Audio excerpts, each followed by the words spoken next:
কেশবচন্দ্র কলেজে শিবিরের ইফতার মাহফিল। শিক্ষক শিক্ষার্থী সহ প্রায় ১,০০০ মানুষের সম্মিলিত ইফতার।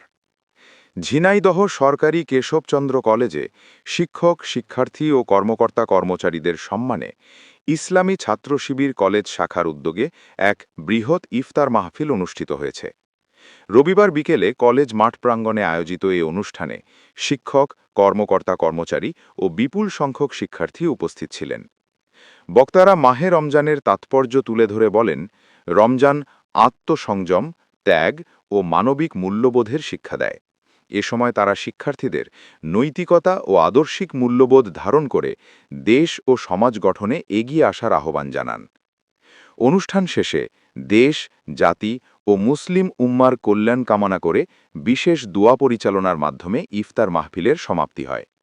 অনুষ্ঠানটি পরিচালনা করেন কলেজ শিবিরের সাধারণ সম্পাদক A.K. আমির খান। ربنا آتنا في الدنيا حسنة وفي الآخرة حسنة وقنا عذاب النار ربنا آمنا